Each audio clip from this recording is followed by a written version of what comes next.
ప్రభునందు ప్రియమైన దేవుని సంగమ, ప్రభు నామములో మీ అందరికీ కూడా ఉదయకాల శుభాలు అందిస్తున్నాను. దేవుని యొక్క మహాకృపలో గత వారమంతా యేసయ్యను కాపాడి త్రిత్వం తరువాత 8వ ఆరాధనలో, ఈ పునరుద్ధాన ఆరాధనలో దేవుని పాదాల చెంత కనబడడానికి దేవాదేవుడిచ్చిన మంచి సమయాన్ని బట్టి దేవునికి వందనాలు చెల్లించబద్దులమై ఉన్నాం. మన ఆరాధన ప్రారంభం చేసుకుందాం. తలలు వంచండి, ప్రార్థన. అత్యంత కృప కలిగిన దేవా, నీ పరిశుద్ధ నామానికి వందనాలు ప్రభా. నీ యొక్క మహాకృప చెప్పిన ప్రభా యొక్క పునరుద్ధాన దినాన్ని పాద సన్నిధిలో చేరి ప్రభా నేను స్తుతించడానికి మీరిచ్చిన తరుణాన్ని బట్టి నీకు వందనాలు. నీ యొక్క కృపలో మమ్మలను దాచారు ప్రభా. నీ యొక్క నామములో మా యొక్క జీవితాలకు కావాల్సిన సమస్తమును దయచేసి మమ్మలను నడిపిస్తున్న దేవానికి వందనాలు చెల్లిస్తూ ఉన్నాం. నీ సన్నిధానానికి ప్రభా మేమందరూ చేరికుడి ప్రభా నిన్ను ఆరాధించడానికి మేము సిద్ధపడి ఉన్నాం ప్రభా. ఈ యొక్క ఆరాధన ఆది ఎంతో మీరై ఉండి నడిపించండి. పాటల ద్వారా నేను స్తుతిస్తూ ఉండగా మా స్తుతుల మీద మీరు ఆసీనులై ఉండండి. ఆరాధనలో ప్రభా ఆత్మతో స్వచ్ఛముతో నిన్ను ఆరాధించే వారిగా మమ్మలను సిద్ధపరచండి. నీ యొక్క మాటల చేత మమ్మలను బలపరచండి ప్రభా. మా ప్రార్థన విజ్ఞాపనలు ఆలకించి ప్రభా నీ దీవెనలు ప్రభా మాకు ఇచ్చి ప్రభా మమ్మలను తృప్తిపరచమని ప్రార్థన చేస్తూ ఉన్నాం. ఈ సమయాన్ని ప్రభా మమ్మలను నీ చేతులకు అప్పగించుకుంటూ ఉన్నామయ్యా. మీరే మహిమ పొందుకోమని మమ్మల్ందరినీ దీవించమని యేసు నామములో అడుగుచున్నాము తండ్రి, ఆమేన్. మన ఆరాధన ప్రారంభించుకుంటూ గాను ఆంధ్ర క్రైస్తవ కీర్తన పుస్తకములో నుండి మొదటి కీర్తన పాడుకుందాం.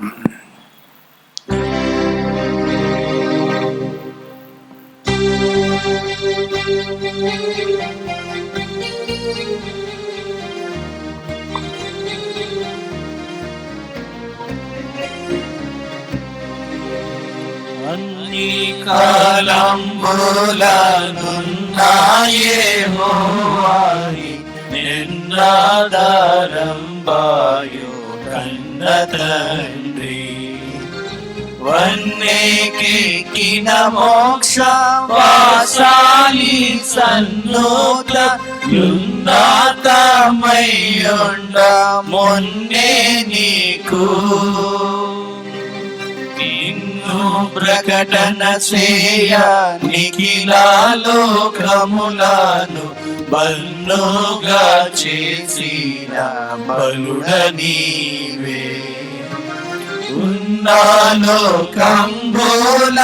నృడగాక కరుణా సంపన్నాతతో నేలు ప్రభుడా నీవే. అన్ని జీవులనెరిగి ఆహారమిచ్చుచు నున్నా సర్వాణ్యుడావు నీవే. ఎన్నా సఖ్యముగాక ఉన్నా లక్షణముల సన్నోపించుటకు నీ చాలుదునా. పాని వంచు పోషింపాని వంచు కీర్తింపాని వంచు కీర్తింతును. నట్టి పనికి మాలి నట్టి మానవులాచే పట్టి రక్షింపచుండవచ్చు. రత్నమైన కృపను తరిచేచనాకించి పట్టాయని ప్రభుడవచ్చు. కట్టాడ చేగాడ మొట్టులను పట్టుకొలది నిన్ను ప్రస్తుతింతు. కారుణ్యనిధి నీవు కఠినాత్ముడను నేను కోరి శుద్ధుడ నీవు పాపి నేను. సారా భాగ్యుడ నీవు జగతిలో నా కన్నా దారిద్రుడే లేడు తరచి చూడా సారా సద్గుణమూల సంపన్నోడవు నీవు ఘోర దుర్గుణ సంచారి నేను ఏ రీతి స్తుతింతు నే రీతి సేవింతు నేరా మెన్నక త్రోవా నిరనమ్మితి అన్ని కాలంబుల నున్నాయే హోవాని ఎన్నాదలం వాయు కన్న తండ్రి. తండ్రి యొక్కయు కుమారుని యొక్కయు పరిశుద్ధాత్మ యొక్కయు నామమున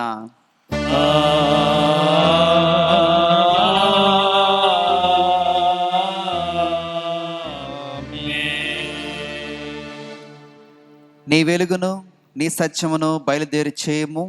అవి నాకు త్రోవ చూపును. అవి నీ పరిశుద్ధ పర్వతమునకును నీ నివాస స్థలమునకును నన్ను తోడుకుని వచ్చును. అప్పుడు నేను దేవుని బలిపీఠం వద్దకు నాకు ఆనంద సంతోషములు కలుగు చేయు దేవుని యొద్దకు చేరుదును. దేవా నా దేవా, సితారా వాయించుచు నీకు కృతజ్ఞత చెల్లించదను. ప్రభునందు ప్రియులారా, యథార్థ హృదయముతో మన తండ్రి అయిన దేవుని సమీపించి ఆయనతో మన పాపం ఒప్పుకొని మన ప్రభు యేసుక్రీస్తు పేరిట మనకు క్షమాపణ దయచేయమని వేడుకొందుము. ప్రభువు నామము వలననే మనకు సహాయము కలుగుచున్నది. భూమి ఆకాశములను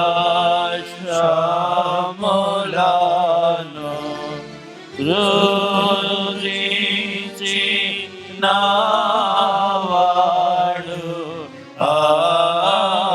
ఆయనే.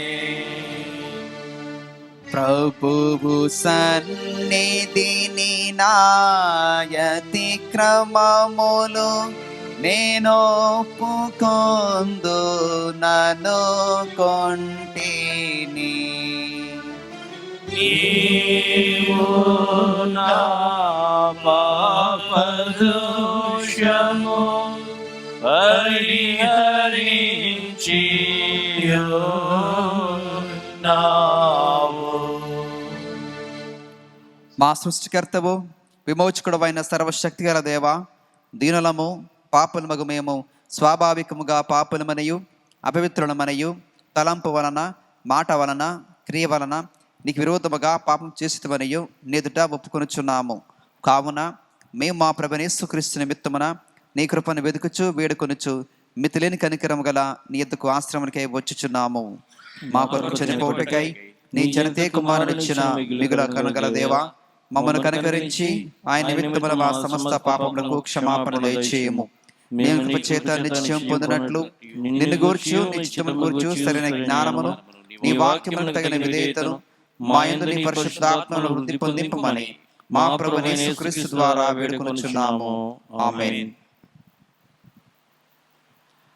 మన పరలోకపు తండ్రి యగు సర్వశక్తిగల దేవుడు మనల్ని కనికరించి మన కొరకు చనిపోవుటకై తన ఏక కుమారునిచ్చి ఆయన మూలమున మన పాపనంటే క్షమించుచున్నాడు. ఆయన నామమందు విశ్వాసం ఉంచు వారికి దేవుని కుమారులకు అధికారం ఇచ్చుచు వారికి తన పరిశుద్ధాత్మను అనుగ్రహించును. నమ్మి బాప్తిసం పొందినవాడు రక్షింపబడును.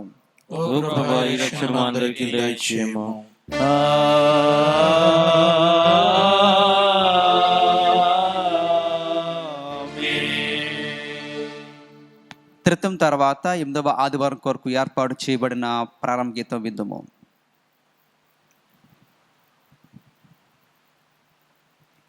దేవా, మేము నీ ఆలయమున నీ కృప ధ్యానించితిమి. దేవా, నీ నామం ఎంతో గొప్పదో, నీ కీర్తియు బుద్ధిగంతముల వరకు అంత గొప్పది. నీ కుడిచేయి నీతితో నిండి ఉన్నది. మన దేవుని పట్టణమందు ఆయన పరిశుద్ధ పర్వతమందు యెహోవా గొప్పవాడును బహుకీర్తనుడే ఉన్నాడు. తండ్రికి కుమారునికి పరిశుద్ధాత్మకును ఆదియందు ఇప్పుడు ఎల్లప్పుడూ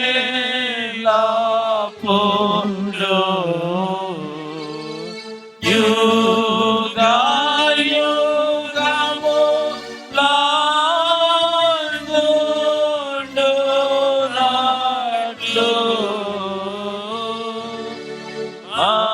మహిమ కలుగును గాక.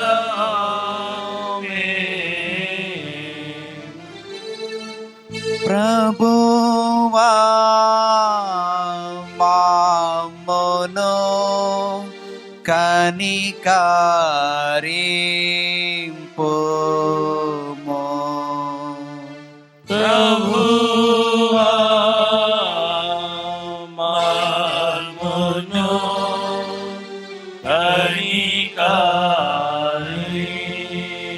కనికరింపుము. క్రీస్తు మమ్మును కనికరింపుము.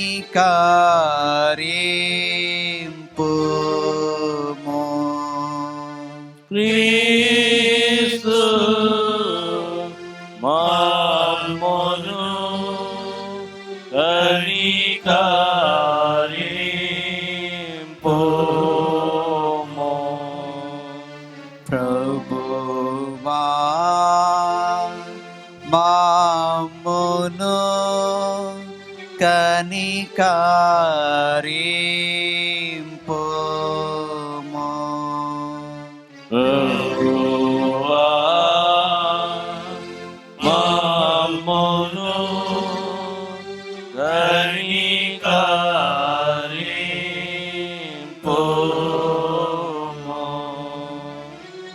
సర్వోన్నతమైన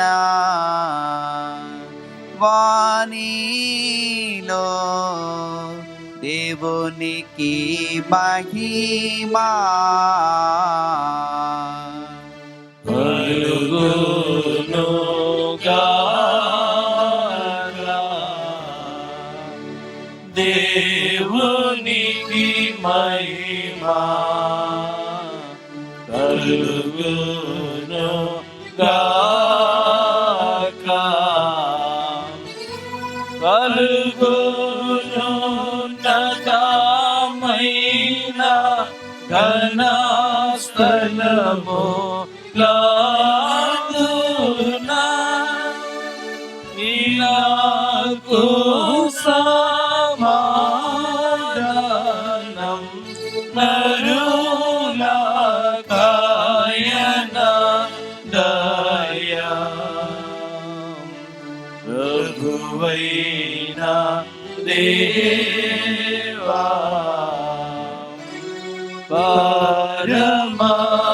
పరమరాజా సర్వ పరిపాలా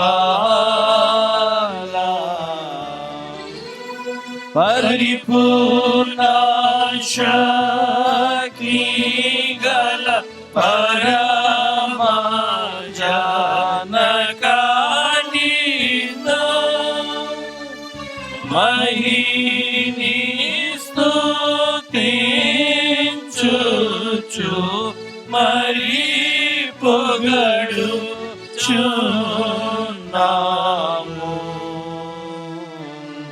మహిమపరచుచు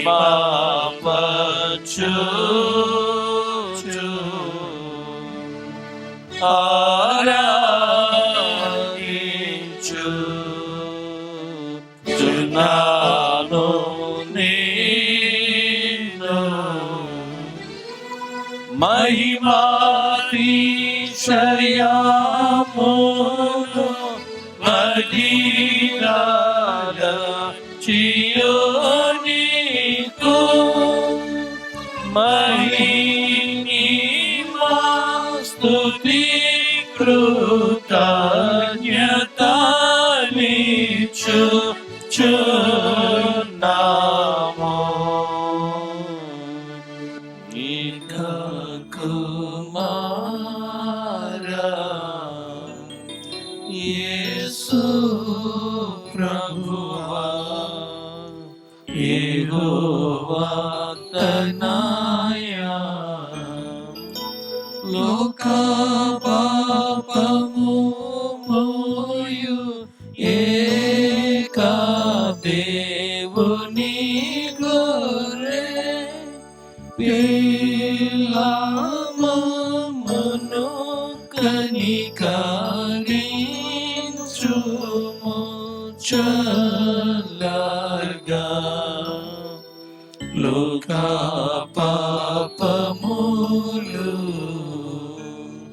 మోసుకపోవు యేసు రక్షక. ఆశికాశనాకుని కుడి వైపున కూర్చుండు యేసు మా ప్రార్థనలించి కనికరించు. పరిశుద్ధుడా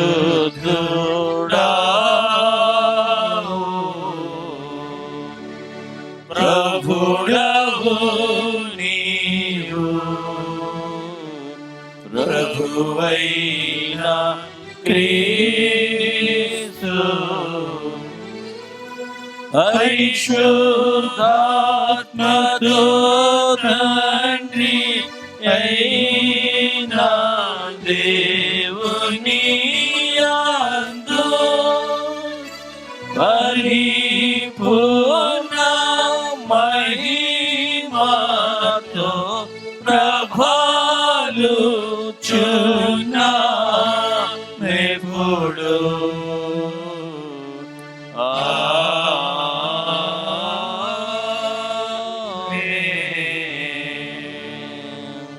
ప్రభువు మీతో నుండుగాక.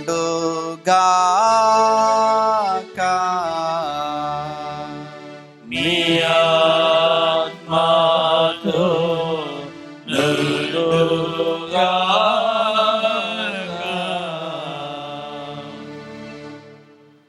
ప్రార్థింతుము. ప్రభువా, నీవు లేనిది మేము మంచిదేది చేయజాలము. నిశ్చిత ప్రకారం జీవించు మనస్సు అనుగ్రహించి మేము ఎల్లప్పుడూ సరైన దానిని యోచించి చేయనట్లు శక్తి దయచేయమని నీతోనూ పరిశుద్ధాత్మతోనూ సదా ఏక దేవుడై యుగములు జీవించుచు పరిపాలించునుండు నీ కుమారుడను మా ప్రభువైన యేసుక్రీస్తు ద్వారా నిన్ను వేడుకొనుచున్నాము. ఆమేన్. తృప్తం తర్వాత 8వ ఆదివారం కొరకు ఏర్పాటు చేయబడిన లేఖన భాగాలు చదువుకుందాం. పత్రిక పాఠ్యభాగము రోమీయులకు రాసిన పత్రిక 8వ అధ్యాయము 12వ వచనం నుండి 17వ వచనం వరకు. రోమీయులకు రాసిన పత్రిక 8వ అధ్యాయము 12వ వచనం నుండి 17వ వచనం వరకు.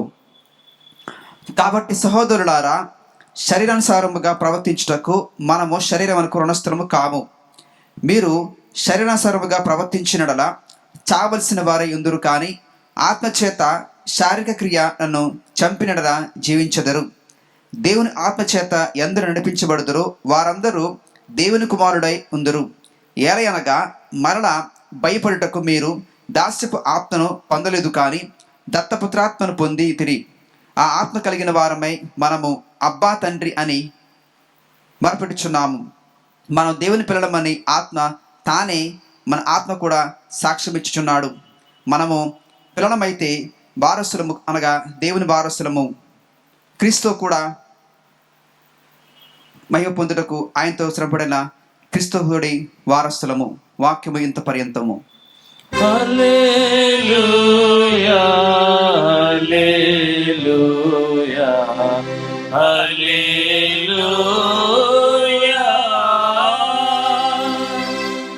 సువార్త పాఠ్యభాగము మత్తయి సువార్త 7వ అధ్యాయము 15వ వచనం నుండి 23వ వచనం వరకు. ఓ ప్రభువా, నీవు మహిమా కలుగును గాక. మత్తయి సువార్త 7వ అధ్యాయము 15వ వచనం నుండి 23వ వచనం వరకు. అబద్ధ ప్రవక్తల గూర్చి జాగ్రత్త పరుడై వారు గొర్రెల చర్మం వేసుకొని మెదకు వత్తురు కానీ లోపల వారు క్రూరమైన తోడేళ్ళు. వారి ఫలముల వలన మీరు వారిని తెలుసుకొందరు. ముండ్ల పొదలలో ద్రాక్ష పండ్లైనను పల్లేరు చెట్లను అంజురపు పండ్లైనను కొయ్యుదురా? అలాగునని ప్రతి మంచి చెట్టు మంచి ఫలములు ఫలించును, పనికిమాలిన చెట్టు కాని ఫలములు ఫలించును. మంచి చెట్టు కాని ఫలములు ఫలింపనేరదు, పనికిమాలిన చెట్టు మంచి ఫలమును ఫలింపనేరదు. మంచి ఫలములో ఫలింపని ప్రతి చెట్టు నరకబడి అగ్నిలో వేయబడును. కాబట్టి మీరు వారి ఫలముల వలన వారిని తెలుసుకుందరు. ప్రభువా ప్రభువా అని నన్ను పిలిచి ప్రతివాడును పరలోక రాజ్యములో ప్రవేశింపడు, కానీ పరలోకమందున్న నా తండ్రి చిత్త ప్రకారము చేయువాడే ప్రవేశించును. ఆ దినమందు అనేకులు నన్ను చూచి, ప్రభువా ప్రభువా, మేము నీ నామమున ప్రవచింపలేదా? నీ నామమున దయ్యములను వెళ్ళగొట్టలేదా? నీ నామమున అనేకమైన అద్భుతం చేయలేదా అని చెప్పుదురు. అప్పుడు నేను మిమ్మను ఎన్నడూ ఎరగను, అక్రమం చేయువారులారా నా యొద్ద నుండి పొండని వారితో చెప్పుదును. వాక్యము ఇంత పర్యంతము.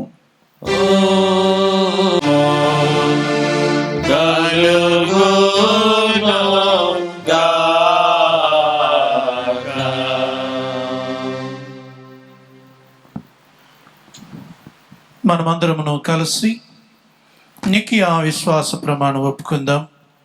భూమి ఆకాశములను దృశ్యాదృశ్యముకు సమస్తమును సృజించిన సర్వశక్తి గల తండ్రి ఏక దేవుని నమ్ముచున్నాను. ఆయన జనతేక కుమారును అద్వితీయుడనగు ప్రభు అయిన యేసుక్రీస్తు నమ్ముచున్నాను. ఈయన జగములన్నిటికీ ముందు తండ్రి నుండి కలిగిన వాడును, దేవుని నుండి దేవుడును, వెలుగు నుండి వెలుగును, నిజమైన దేవుని నుండి నిజమైన దేవుడును, సృజింపబడక జన్మించిన వాడును, తండ్రితో ఏకతత్వము గలవాడును, సమస్తమును కలుగు చేసిన వాడినై ఉన్నాడు. ఈయన మానవులు మన కొరకును మన రక్షణ కొరకును పరలోకం నుండి దిగి కన్యయగు మరియ నుండి పరిశుద్ధాత్మ వలన అవతరించి పుట్టి మనుష్యుడానియు పొంది పిలాతు అధికారం క్రింద మన కొరకు సిలువ వేయబడి శ్రమ నొంది సమాధి చేయబడిననియు లేఖముల ప్రకారం 3వ దినాన తిరిగి లేచి పరలోకమునకు ఎక్కి తండ్రి యొక్క కుడి చేతి వైపున కూర్చుని ఉన్నాడనియు సజీవులకును మృతులకును తీర్పు చేయుటకు తిరిగి మహిమతో వచ్చుననియు ఆయన రాజ్యమునకు అంతము లేదనియు నమ్ముచున్నాను. తండ్రి నుండి కుమారు నుండి బయలువెడలచ్చు, తండ్రితోనూ కుమారునితోనూ ఏకముగా ఆరాధింపబడుచు మహిమ పరపబడుచు ప్రవక్తల ద్వారా మాట్లాడిన వాడును జీవమునకు దాతయు ప్రభువునకు పరిశుద్ధాత్మను నమ్ముచున్నాను. మరియు పరిశుద్ధమైన క్రైస్తవ అపోస్తలుల ఏక సంఘము నమ్ముచున్నాను. పాప పరిహారమునకైన ఒకే బాప్తిస్మము ఒప్పుకొనుచు మృతుల పునరుద్ధానం కొరకును రాబో లోక సంబంధమగు బ్రతుకు కొరకును నిరీక్షించుచున్నాను. ఆమేన్.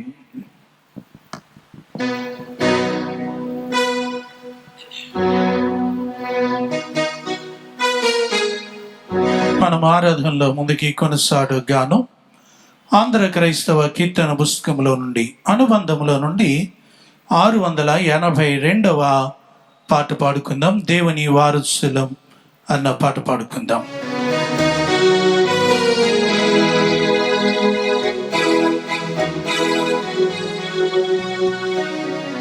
దేవుని వారసులం ప్రేమ నివాసులమో జీవన యాత్రికులం యేసుని దాసులమో నవయుగ సైనికులం పరలోక పౌరులమో హల్లెలూయా నవయుగ సైనికులం పరలోక పౌరులమో దేవుని వారసులం దారుణ హింసలలో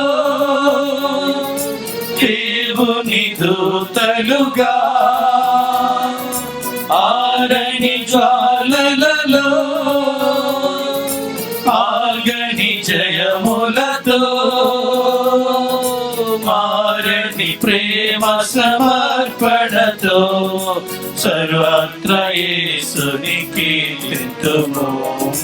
మారని ప్రేమ సమర్పణతో సర్వత్ర యేసుని కీర్తింతుము. దేవుని వారసులం పరిశుద్ధాత్మునికై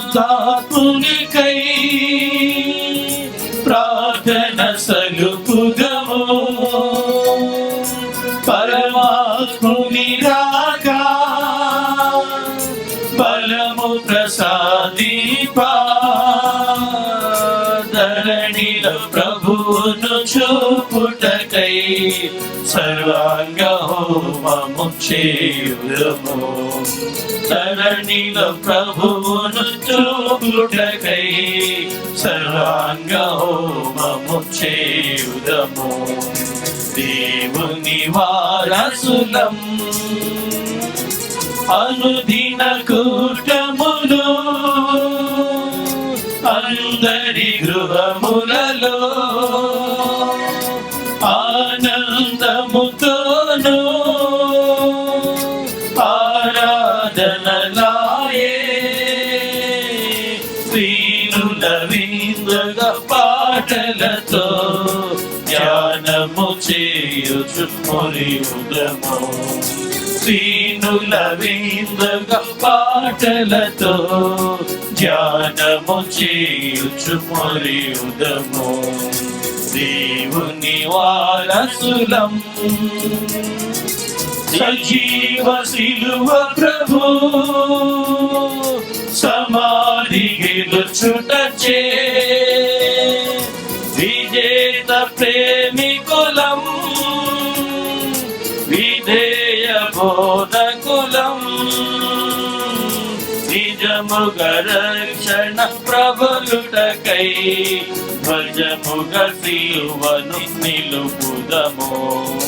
నిజముగ రక్షణ ప్రబలుటకై ధ్వజముగ సిలువను నిలుపుదము. దేవుని వారసులం ప్రేమ నివాసులము జీవన యాత్రికులం యేసుని దాసులము నవయుగ సైనికులం పరలోక పౌరులము. హల్లెలూయ నవయుగ సైనికులం పరలోక పౌరులము దేవుని వారసులం. మన తండ్రి అయిన దేవుని నుండి ప్రభు అయిన యేసుక్రీస్తు నుండి కృపయు సమాధానములు మీకు కలుగును గాక. ఆమేన్. ప్రభునందు ప్రియమైన దేవుని సంగమా, ప్రభు నామంలో మీ అందరికీ కూడా ఉదయకాల శుభాలు అందిస్తూ ఉన్నాను. దేవుని యొక్క కృపలో దేవుని పాదాల చెంత ఈ రీతిగా కనబడడానికి, దేవుని యొక్క మాటలు వినడానికి, దేవుని ఆరాధించడానికి యేసయ్య మనకి ఇచ్చిన మంచి సమయాన్ని బట్టి మనమందరూ కూడా దేవుని స్తుతించాలి. యేసయ్య మనలను ప్రేమిస్తున్న విధానం అంతటిని కూడా ఎప్పటికప్పుడు మనం జ్ఞాపకం చేసుకుంటూ ఉండాలి. దేవుని యొక్క కృప మనను విడిచిపోలేదు. దానిని బట్టి ప్రతి దినము కూడా దేవునికి కృతజ్ఞతాస్తుతులు చెల్లించాలి అని మనం అందరూ కూడా గమనిద్దాం. లేఖనాల్లో అనేక మాటలు మనము ఆలోచన చేస్తూ ఉన్నాం. క్రైస్తవ జీవితం అన్నది ఒక ప్రత్యేకమైన జీవితం. క్రైస్తవ జీవితంలో ఎప్పుడు కూడా ఒక పోరాటం అన్నది జరుగుతూనే ఉంటుంది. ఆ పోరాటంలో క్రైస్తవులుగా మనము నెగ్గాలి. ఈ పోరాటం దేనికి సంబంధించింది అంటే మన శరీరానికి ఆత్మకు సంబంధించిన పోరాటం. అనేక సార్లు ఈ పోరాటంలో మనము నెగ్గలేకపోతున్నాం. ఎందుకు నెగ్గలేకపోతున్నాం? పోరాటము చేస్తున్న మనం ఈ పోరాటంలో దేనిని ధరించుకుని పోరాటానికి వెళ్ళాలో దానిని ధరించుకుని పోరాటం చేయడం ప్రారంభం చేస్తే తప్పక జై జీవితాన్ని మనం పొందుకుంటాం. కాబట్టి ప్రతి ఒక్కరూ కూడా ఆ పోరాటం కొరకు సిద్ధపడవలసిన అవసరం ఉంది. మనం పోరాడుచున్నాం. పౌలు భక్తుడు ఎఫెసీయులకు రాసిన పత్రికలో 6వ అధ్యాయం ఆయన రాస్తూ 12వ వచనంలో రాయబడిన మాట ఏలయనగా, మనము పోరాడునది శరీరులతో కాదు గాని ప్రధానులతోనూ అధికారులతోనూ ప్రస్తుత అంధకార సంబంధమగు లోకనాథులతోనూ ఆకాశ మండలమందున్న దురాత్మల సమూహములతోనూ పోరాడుచున్నాము. అందుచేత మీరు ఆపద్దినమందు వారిని ఎదిరించుటకు సమస్తమును నెరవేర్చిన వారై నిలవబట్టుకు శక్తిమంతులగునట్లు దేవుడిచ్చు సర్వాంగ కవచమును ధరించుకొనుడి. ఈ పోరాటంలో పౌలు చెబుతున్న మాట ఏమిటి అంటే, మీరు పోరాటం చేస్తున్నది శరీరాలతో కాదు అన్న మాట మనం చూస్తాం. ప్రధానులతోనూ అధికారులతోనూ ప్రస్తుత అంధకార సంబంధమగు లోకనాథులతోనూ ఆకాశ మండలమందున దురాత్మల సమూహములతోనూ పోరాడుచున్నాడు. క్రైస్తవుడు ఒక ఉన్నతమైన పోరాటాన్ని చేయడానికి నిలవబడ్డాడు. క్రైస్తవుడు ఒక ప్రక్కన ఉంటే అవతల పోరాటం చేయడానికి అనేక మంది లోకములో ఉన్న వారందరూ కలిసి లోకానుసారంగా జీవిస్తున్న వారు పోరాటానికి నిలవబడిన సమయంలో మన పోరాటంలో మనము తప్పక కూడా వేటిని ధరించాలో వాటిని ధరించి ముందుకు వెళ్ళిపోదాము. దేనిని ధరించాలి? క్రింది వచనాల్లో పరిశుద్ధాత్మ దేవుడు చెబుతున్న మాట ఏమిటంటే, మీ నడుమునకు సత్యమును దట్టి కట్టుకుని నీతి అను మైమరువును తొడుక్కొని పాదములకు సమాధాన సువార్త వలన సిద్ధ మనస్సును జోడు తొడుక్కొని నిలవబడుడి. ఇవన్నీగాక విశ్వాసమును డాలు పట్టుకొనడి. దానితో మీరు దుష్టుని అగ్ని బాణములన్నిటినీ ఆర్పుటకు శక్తిమంతులగుదురు. మరియు రక్షణ యందు శిరస్త్రాణమును దేవుని వాక్యమును ఆత్మ ఖడ్గమును ధరించుకొనుడి అన్న మాట పౌలు తెలియజేస్తూ ఉన్నాడు. కాబట్టి మనం ఈ పోరాటంలో తప్పక నెగ్గాలి.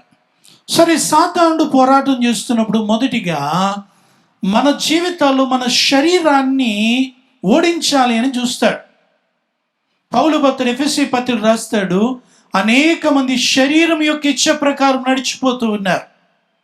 ఈ శరీరానుసారంగా మనము నడవడానికి వీలు లేదు.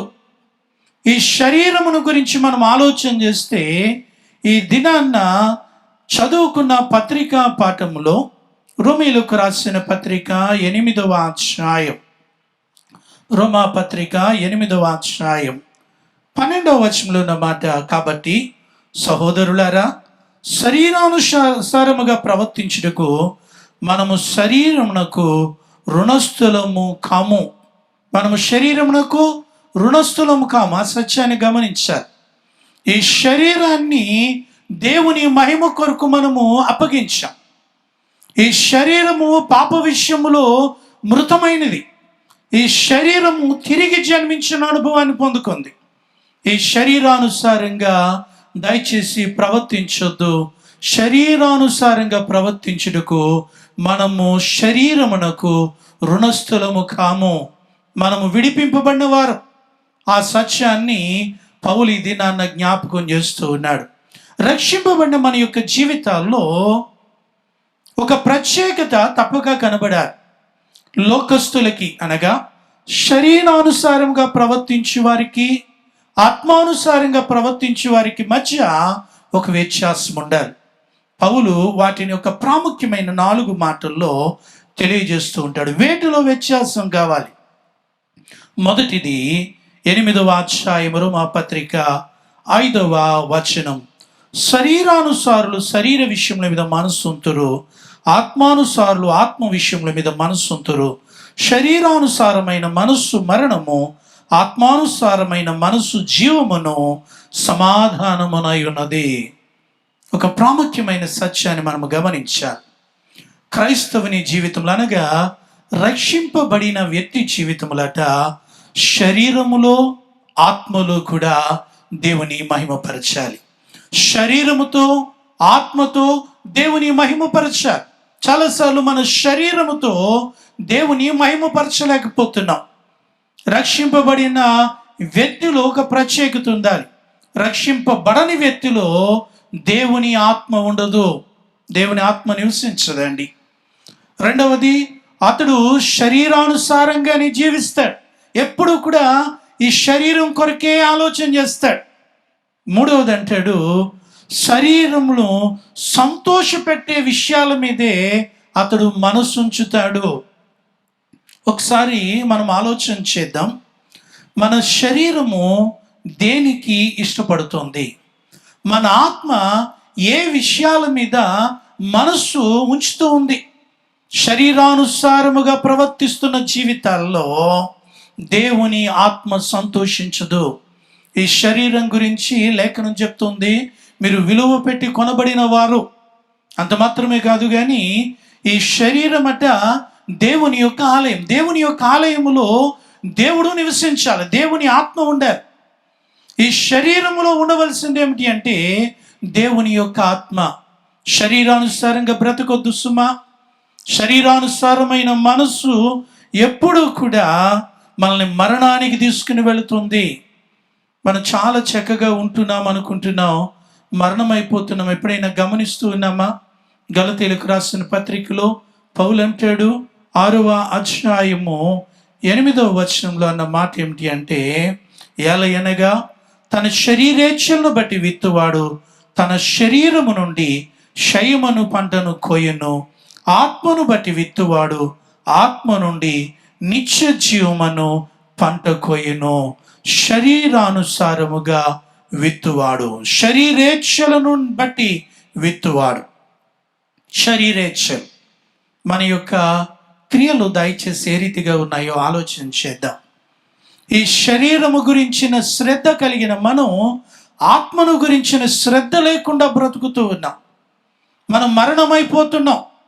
ఆత్మానుసారముగా మనం బ్రతుకుతే ఆత్మను బట్టి విత్తువాడు ఆత్మ నుండి నిత్య జీవమును పంట కోయును. మనమందరూ కూడా నిత్య జీవము అన్న పంట కొయ్యవలసిన అవసరం ఉంది. కొలస్సీయులకు రాసిన పత్రిక 3వ అధ్యాయము 5వ వచనంలో రాయబడిన మాట, కావున భూమి మీదనున్న మీ అవయవములను అనగా జారత్వమును, అపవిత్రతను, కామాతురతను, దురాశను, విగ్రహారాధనను, ధనాపేక్షను చంపివేయుడి.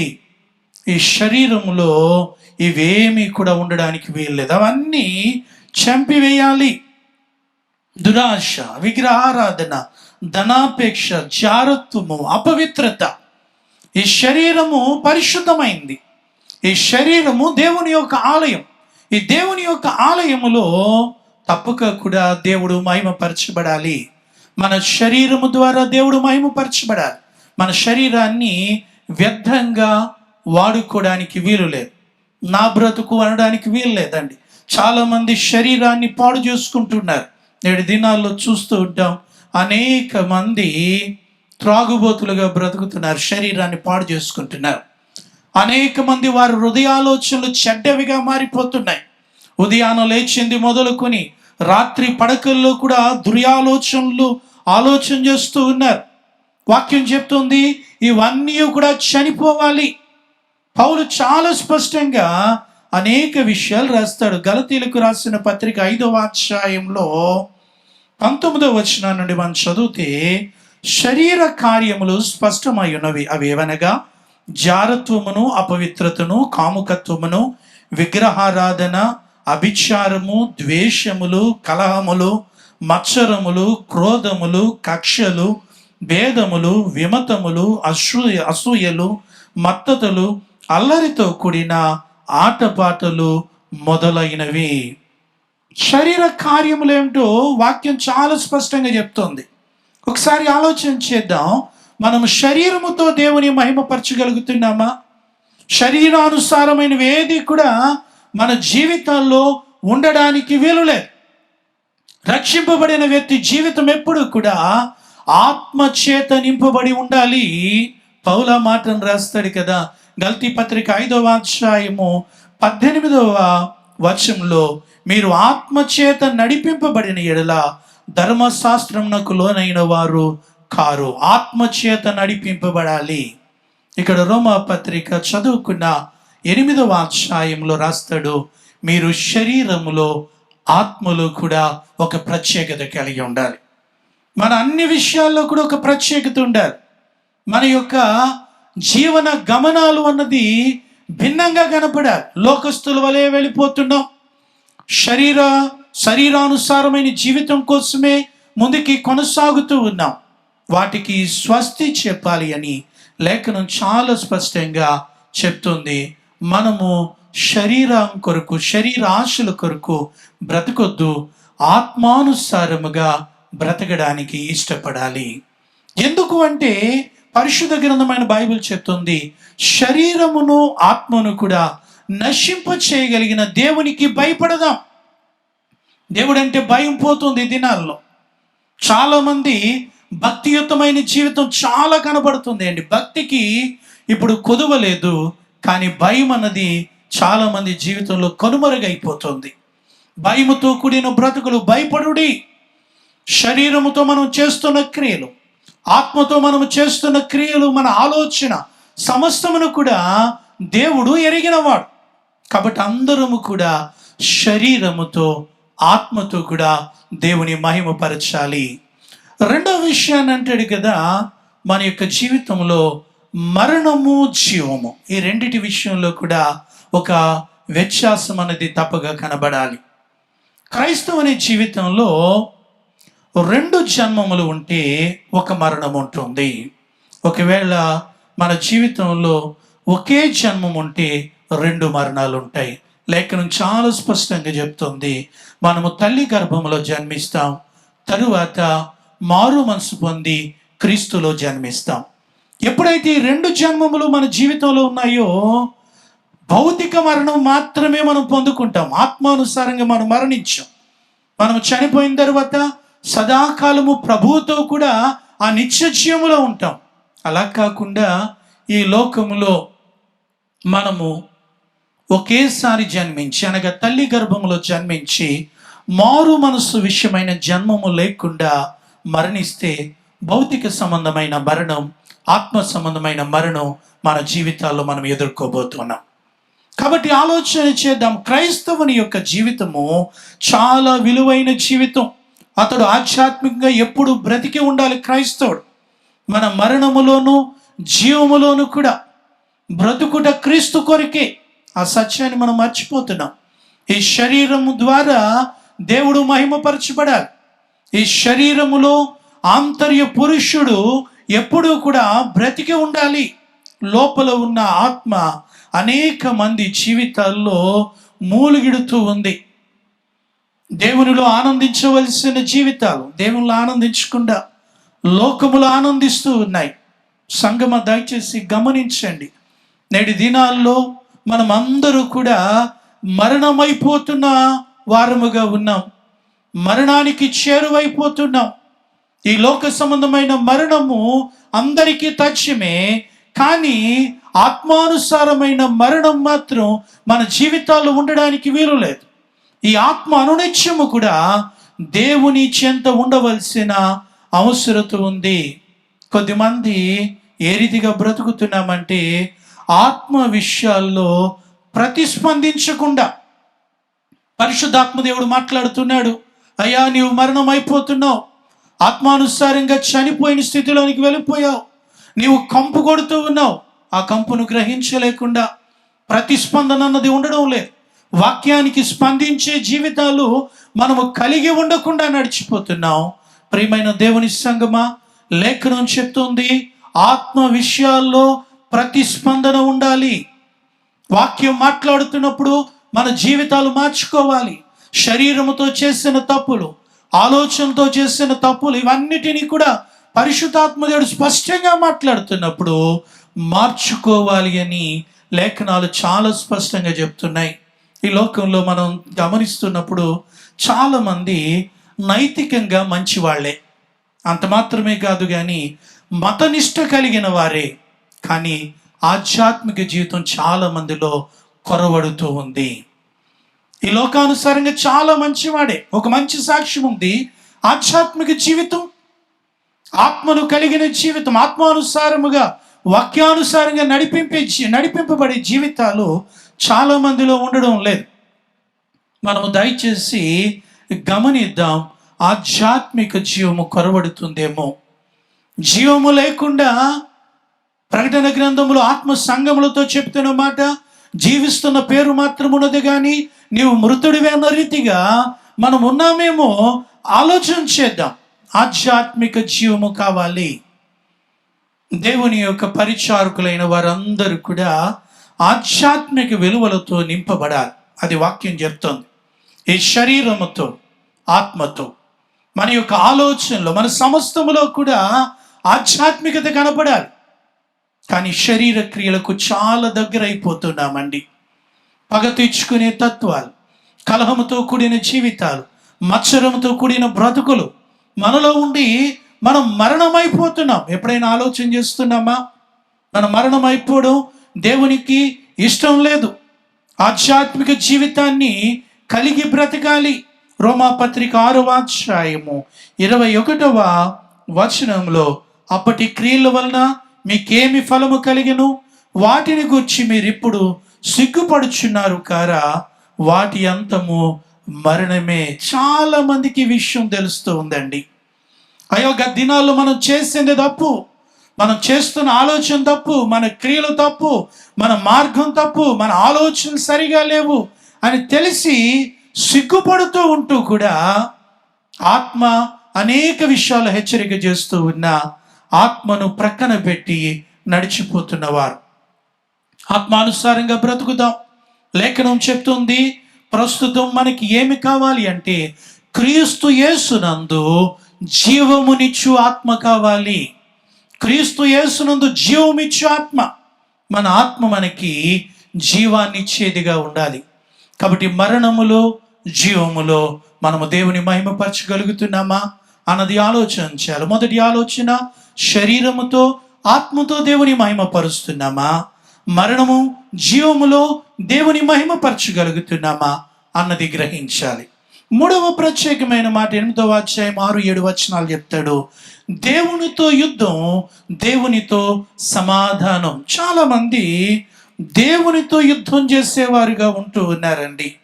ఎలయనగా శరీరానుసారమైన మనస్సు దేవునికి విరోధమైనది, అది దేవుని ధర్మశాస్త్రమునకు లోబడదు, ఏమాత్రమును లోబడనేరదు. కాగా శరీర స్వభావము కలవారు దేవునిని సంతోషపరచనేరరు. ఇది కూడా చాలా ప్రాముఖ్యమైన మాట. ప్రాచీన స్వభావం మన జీవితంలో ఉంటే దేవునిపై తిరుగుబాటు చేసేవారముగా ఉంటాం. ప్రాచీన స్వభావం వద్దు. రోమాపత్రిక 7వ అధ్యాయం అంతట్లో కూడా ఈ విషయాన్ని చూస్తాం. ప్రాచీనమైన స్వభావము మన జీవితాలు ఉండకూడదు అని చెప్పి లేఖనాలు స్పష్టంగా తెలియజేస్తున్నాయి. మనం అందరూ కూడా దేవునితో సమాధానకరమైన స్థితిలో ఉండాలి. దేవునితో సమాధానం, మనుషులతో సమాధానం. యుద్ధం చేయొద్దు. శరీరానుసారమైన యుద్ధాలు చాలా వరకు మనము ప్రాముఖ్యంగా ఎంచుకుంటూ ఉన్నాం. ఒకరిని ఏదో రీతిగా కూలద్రోయాలి, అది శరీరం చెప్తుంది. ఆత్మ చెప్తుంది ఒక వ్యక్తిని స్థిరపరచాలి, బలపరచాలి అని చెప్పి. ఆత్మ చెప్తుంది దేవునితో సమాధానపడాలి, మనుషులతో సమాధానపడాలి అని చెప్పి. ఒకవేళ నీవు నేను దేవునితో యుద్ధం చేస్తున్నామేమో, ఆత్మను ప్రక్కన పెట్టి దేవునితో సమాధాన పడకుండా దేవునితో యుద్ధం చేస్తూ ఉంటే పరిశుద్ధ గ్రంథమైన బైబిల్ చెప్తుంది దుష్టులకు నెమ్మది ఉండదు. దుష్టులకు నెమ్మది ఉండదు.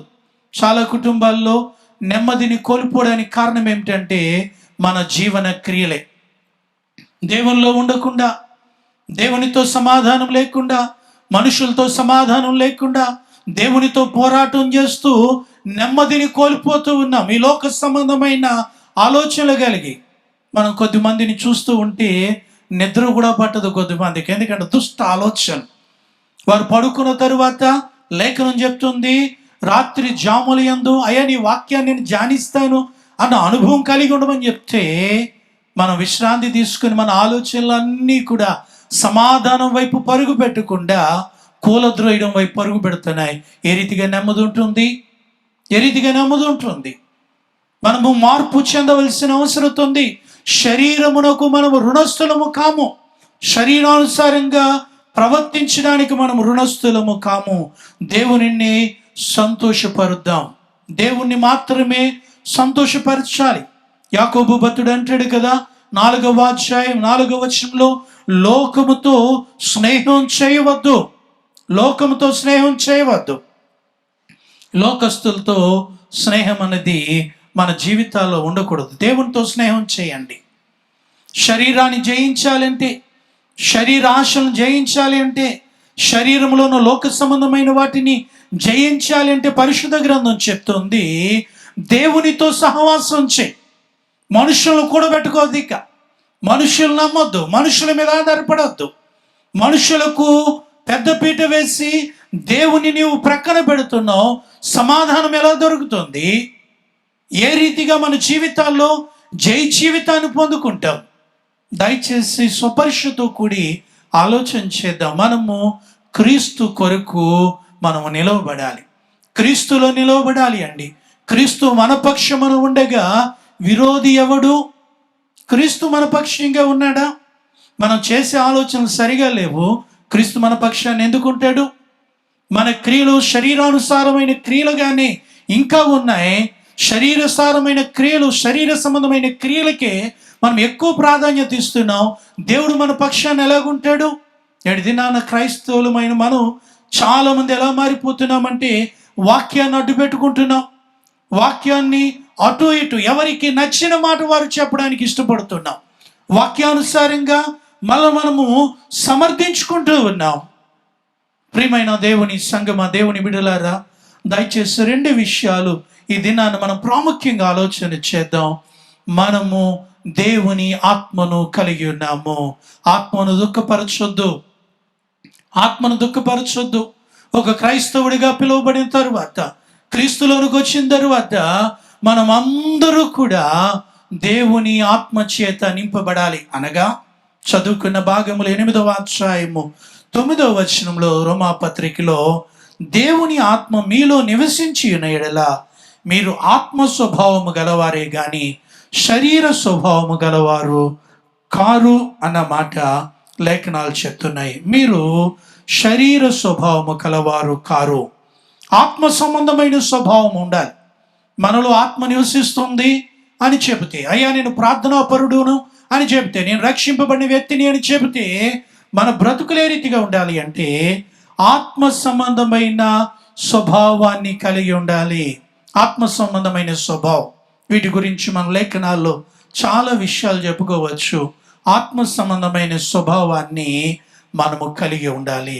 ఆత్మ సంబంధమైన స్వభావానికి ఒక ప్రాముఖ్యమైన మాట ఏమిటి అంటే, మనము దేవుని యొక్క ప్రేమను కనపరచడం. అది ఆత్మ సంబంధమైన స్వభావం.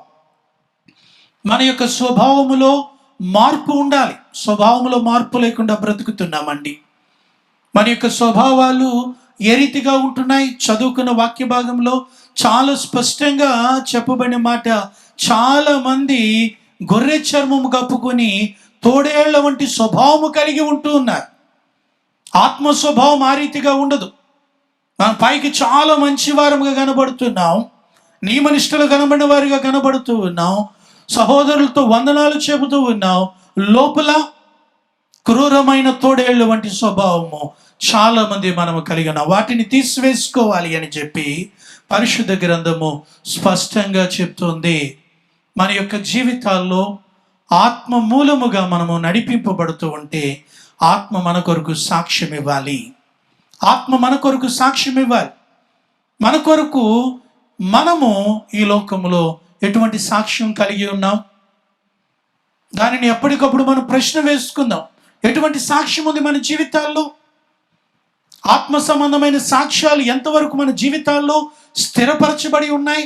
ఇతడు మంచివాడే, కానీ దేవునికి ఇష్టడైన వాడు అని చెప్పగలిగిన బ్రతుకులు, ఇతడు వాక్యానుసారంగా మాత్రమే నడుస్తాడు అని చెప్పగలిగిన బ్రతుకులు మనము కలిగి ఉండాలి.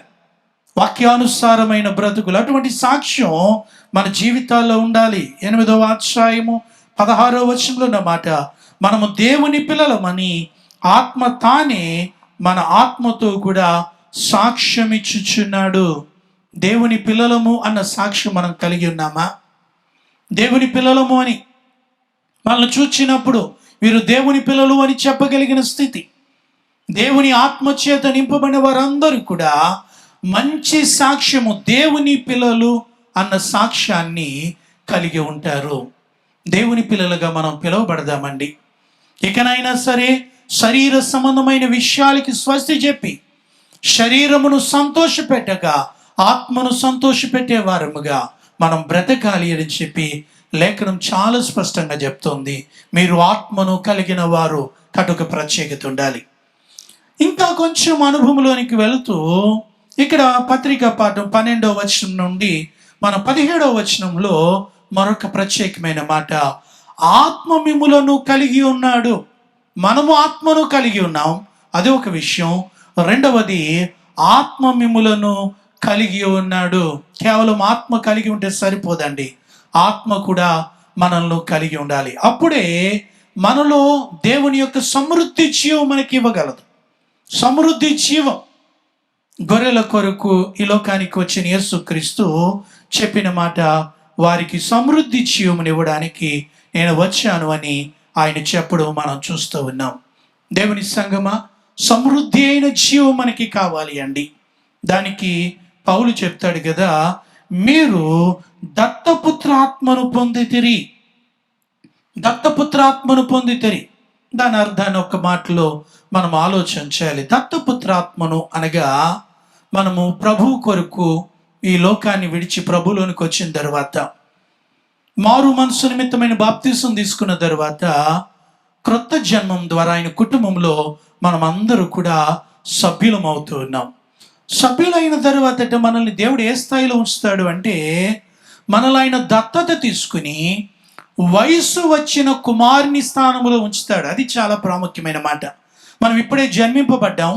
జన్మింపబడిన చిన్న బిడ్డ, ఆ శిశువు నడవలేడు, మాట్లాడలేడు, నిర్ణయాలు తీసుకోలేడు. కానీ దేవుని ఐశ్వర్యాన్ని మాత్రం పొందుకోవడానికి అర్హత ఉంటుంది. ఇప్పుడు యేసయ్య అంటున్నాడు, మీరు వయస్సు వచ్చిన వారిగా నేను మిమ్మల్ని దత్తత తీసుకుంటాను. దేవుళ్ళలోనికి వచ్చిన తర్వాతట యేసయ్య మనల్ని నడిచేవారిగా, మాట్లాడేవారిగా, నిర్ణయాలు తీసుకునేవాడిగా, ఐశ్వర్యాన్ని పొందుకునేవాడిగా చేస్తాడు. క్రీస్తులోనికి వస్తే మనం ఆత్మచేత నడిపింపబడవచ్చు. 14వ వచనం, దేవుని ఆత్మచేత ఎందరూ నడిపింపబడుదురో వారందరూ దేవుని కుమారులయ్యుందురు. కాబట్టి ఆత్మచేత నడిపింపబడవచ్చు. అది దత్తపుత్రాత్మ యొక్క ఉద్దేశం. రెండవది, ఆత్మ ద్వారా మనం మాట్లాడవచ్చు. 15వ వచనంలో ఆత్మను కలిగిన వారమై మనం అబ్బా తండ్రి అని మొరపెట్టుచున్నాము, మాట్లాడవచ్చు. మూడవది 17వ వచనం, మన పిల్లలమైతే వారసులము, అనగా దేవుని వారసులము, క్రీస్తుతో కూడా మహిమను పొందుటకు ఆయనతో శ్రమ పని ఎళ్ళ క్రీస్తుతోటి వారసులము. ఆయన ఐశ్వర్యాన్ని అంతటిని పొందుకోవడానికి మన వారసత్వాన్ని పొందుకుంటున్నాం. ప్రియమైన దేవుని బిడలమైన మనం దేవుని బిడలుగా పిలువబడుతూ శరీర విషయాన్ని మనం వదిలిపెట్టిన మన యొక్క జీవితాల్లో దత్తపుత్రాత్మను కలిగి బ్రతకాలి. ఆత్మను కలిగి బ్రతకడానికి ఇష్టపడదాం. మన ప్రాచీన స్వభావం అంతా కూడా తీసివేయబడాలి. జెఫన్యా గ్రంథంలో ఉన్న మాట ఏమిటి అంటే, చాలా మంది శరీర సంబంధమైన క్రియలను తీసివేసుకోకుండా, జెఫన్యా గ్రంథం 3వ అధ్యాయము 7వ వచనంలో అంటాడు, దుష్ట క్రియలు చేయటి యందు అక్షాశక్తి గలవారు కాకూడదు. దుష్ట క్రియలు చేయటి యందు అక్షాశక్తి గలవారు కాకూడదు. నేటి సమాజంలో, నేటి దినాలలో లేకపోతే ఇంకా కొంచెం ఖండితంగా చెప్పుకోవాలంటే నేటి సంఘములో అనేక మంది దుష్ట క్రియలు చేయటి యందు ఆసక్తి కలిగి ఉన్నారు. దుష్టక్రియలు చేయటి యందు అత్యాసక్తి కనపరుస్తాడు. దేవుని సంఘం యొక్క అభివృద్ధి కొరకు, దేవుని సంఘంగా పిలువబట్టు కొరకైన ఆసక్తి చాలా మంది జీవితంలో కొరవడిపోతుంది. దుష్టక్రియలు చేయటి యందు అత్యాసక్తి, వేరు రీతిగా ఆలోచనలు చేస్తూ మనము దేవుని యొక్క బిడలముగా పిలువబడకుండా లోక సంబంధమైన ఆలోచనలు కలిగి బ్రతుకుతూ ఉన్నాం. శరీర సంబంధమైన క్రియలు మన జీవితంలో ఎక్కువైపోతున్నాయి. మరణము సంభవిస్తుంది. నేటి దినాల్లో కరోనా చేత బాధ నొందుతూ అనేక మంది మరణిస్తున్నారు. మరణ భయం వెంటాడుతున్న సమయంలో చాలామంది ఈ లోక సంబంధంగా శరీర సంబంధమైన మరణానికి భయపడినంతగా ఆత్మ సంబంధమైన మరణానికి మనం భయపడడం లేదు. ఆత్మ సంబంధమైన మరణము కొరకైన భయం కావాలి. ఈ ఆత్మ నశించిపోవడానికి వీల్లేదు. ఈ శరీరము కాదండి, ఆత్మ నశించిపోకూడదు. మనము భయము కలిగి ఇకనైనా ఈ దిన వాక్యం చెప్తుంది, శరీరానుసారంగా ప్రవర్తించొద్దు. ఇక నుండి దుష్టక్రియలు చేయటి యందు అత్యాసక్తి కలిగి ఉండొద్దు. దేవుని కార్యాలయందు అత్యాసక్తి కలిగిన వారై రాత్రింబగళ్ళు దుష్టక్రియలు చేయకుండా, రాత్రింబగళ్ళు దేవుని క్రియల కొరకు మనము దేవునికి సమర్పించుకోవాలి అని లేఖనాలు చాలా స్పష్టంగా తెలియజేస్తున్నాయి. దుష్టక్రియలు యందు అత్యాసక్తి కలిగి ఉండవద్దు. నేటి ప్రపంచం అంతా కూడా ఏ రీతిగా మారిపోతుంది అంటే, నేటి ప్రపంచము దేని గురించి జాగ్రత్త పడాలి అంటే 2 విషయాలు చాలా చక్కగా మనం ఆలోచన చేయాలి. చదువుకున్న సువార్త పాఠ్య భాగము మత్తయి సువార్త 7వ అధ్యాయము 15వ వచనంలో ఉన్నమాట, అబద్ధ ప్రవర్తనను గురించి జాగ్రత్త పడుడి. అబద్ధ ప్రవర్తనను గురించి జాగ్రత్త పడుడి. ద్వితీయోపదేశకాండం 13వ అధ్యాయం, ద్వితీయోపదేశకాండం 13వ అధ్యాయం మొదటి 5 వచనాలు చదువుతున్నాను. ప్రవక్తయే గాని కలలు కనువాడే గాని నీ మధ్య లేచి నీ ఎదుట సూచక్రియైనను మహత్కార్యమైనను చేసి నీ వెరగని ఇతర దేవతలను అనుసరించి పూజింతము రండని రమ్మని చెప్పిన ఎడల అతడు నీతో చెప్పిన సూచక క్రియ గాని మహత్కార్యము గాని సంభవించినను ఆ ప్రవక్త మాటలను కలలను కనువారి మాటలను వినకూడదు. ఎలయనగా మీరు మీ దేవుడైన యెహోవాను మీ పూర్ణ హృదయముతోను మీ పూర్ణాత్మతోను ప్రేమించుచున్నారో లేదో తెలుసుకుంటకు మీ దేవుడైన యెహోవా మిమ్మను పరీక్షించుచున్నారు. మీరు మీ దేవుడైన యెహోవాకు లోబడి ఆయనకే భయపడి ఆయన ఆజ్ఞలను అనుసరించి ఆయన మాట విని ఆయన్ను సేవించి ఆయన హత్తుకుని ఉండవలెను. నీవు నడవవలనని దేవుడైన యెహోవా నీకు ఆజ్ఞాపించిన మార్గములో నుండి నిన్ను తొలగించినట్లు ఐగుప్తు దేశంలో నుండి మిమ్మల్ని రప్పించి దాస్య గృహములో నుండి మిమ్మను విడిపించిన మీ దేవుడైన యెహోవా మీద తిరుగుబాటు చేయుటకు మిమ్మను ప్రేరేపించెను గనుక ఆ ప్రవక్తకేమి ఆ కళ్ళుగను వారికేమి మరణశిక్ష విధింపవలను. అట్లు నీ మధ్య నుండి ఆ చెడుతనమును పరిహరింపవలెను. లేఖనం చెప్తుంది, లోకానుసారమైన వాటికి నిన్ను ప్రేరేపిస్తున్న వారిని నీ జీవితంలో నుండి తీసివేయి. వారికి ప్రథమ పీఠం వేయొద్దు. మన యొక్క జీవితాల్లో అబద్ధ బోధకులు ఎక్కువైపోతున్నారు. మనల్ని సమర్థించే బోధకులు ఎక్కువైపోతున్నారు. నిజమైన స్నేహితుడు గాయమును రేపును తప్పుగా చెప్పేవాడే నిజమైన స్నేహితుడు. కానీ మన బ్రతుకులు ఏ రీతిగా మారిపోతున్నాయంటే, మనకు వంత పలికేవాడే మన నిజమైన స్నేహితుడు. చాలా పర్యాయాలు అనేక మంది మనల్ని పాడు చేస్తూ ఉన్నారు. ఎవరో పాడు చేస్తారని కాదు, ఇంకా మనం చాలా జాగ్రత్తగా గమనించవలసిన విషయం ఏంటంటే, అబద్ధ బోధకులు వస్తున్నారు, వారి గురించి జాగ్రత్త వహించండి. అంతకు మించిన ఆపద ఏమిటి అంటే, మనల్ని మనము మోసగించుకొనుట. ఎవడో మనల్ని మోసం చేస్తున్నాడు కాదండి, మనల్ని మనం మోసగించుకుంటున్నాం. ఇంత క్రైస్తవ బ్రతికి ఇంత వాక్యం తెలిసిన మనము ఏ రీతిగా ఉంటున్నాం, మనం మోసపుచ్చుకుంటున్నామేమో. శాస్త్రులు పరిచయులు అనుకునే మాట, అందరికన్నా మేము ఇతరుల కన్నా నీతిమంతులుగా ఉన్నాం. సాతానుడు చేస్తున్న పని. అనేక మంది ఇటువంటి ఆలోచన కలిగి ఉంటున్నాం. వారికంటే మేము నీతిమంతులం, జాగ్రత్త, నిన్ను నీవు మోసం చేసుకుంటున్నావు. అబద్ధ బోధకుల గురించి, తప్పుడు బోధల గురించి నీవు మోసపోవద్దు అని చెప్తున్న వాక్యం, నిన్ను నీవు మోసపుచ్చుకోవద్దు. ప్రవక్త ఎప్పుడు కూడా పరిశుద్ధాత్మ చేత ప్రేరేపింపబడి చెప్పే మాటలు మాత్రమే ప్రవచిస్తాడు, దేవుని ఆత్మ చేత మాత్రమే. కానీ అబద్ధ బోధకులు ఏ రీతిగా ఉంటారో దయచేసి గమనించండి. లేఖనాలు చాలా స్పష్టంగా చెప్తున్నాయి. వారి బాహ్య ప్రవర్తన వేరు, ఆంతరింగిక ప్రవర్తన వేరు. పైకి చాలా మంచిగా కనబడుతున్నారు, లోపల వారి యొక్క జీవితాలు లోకానుసారంగా నడుస్తూ ఉన్నాయి. వారిని గురించి లేఖనం చెప్తుంది, వారు గొర్రె చర్మము కప్పుకున్న తోడేళ్ల వంటి వారు. పౌలు అంటాడు తిమోతికి రాసిన 2వ పత్రిక 3వ అధ్యాయము, తిమోతికి రాసిన 2వ పత్రిక 3వ అధ్యాయం 5వ వచనాన్ని చదువుతూ ఉన్నాను. పైకి భక్తి గల వారి వలె ఉండి దాని శక్తిని ఆశ్రయించని వారునయ్యుందురు. ఇట్టి వారికి విముఖుడవైయుండుము. దేవుని ఆత్మచేత నడిపింపబడుతున్న వారు మొదట గ్రహించాలి, ఎవరు భక్తి కలిగిన వారు, ఎవరు దేవుని శక్తిని ఆశ్రయించిన వారు, దేవుని మీద ఆధారపడిన వారు ఎవరో తెలుసుకోవాలి. అనగా మానవ బలానికి దైవ బలానికి తేడా తెలుసుకోవాలి అని వాక్యం చెప్తుంది. అనేక మందికి దేవుని యొక్క శక్తి తెలియదు, ఎవరితో స్నేహం చేయాలో తెలియడం లేదు, ఎవరి మాటలు వినాలో తెలియడం లేదు. లేఖనం అబద్ధ ప్రవక్తల గురించి ఇంకా చాలా చెప్తుంది. ఏమిటి అంటే వారి యొక్క ఆంతర్య స్థితి అట క్రూరమైందిగా ఉంటుంది, క్రూరమైందిగా. అనేక మంది నైజాలు మారిపోతూ ఉన్నాయి. మరొక మాట చెప్తాడు, వారి క్రియలు సరిగా ఉండడం లేదు, వారి క్రియలు సరిగా ఉండడం లేదు. ఇంకొక మాట చెప్తాడు, చెప్పేవారే కానీ క్రియలో దేవుని చిత్తాన్ని నెరవేర్చరు.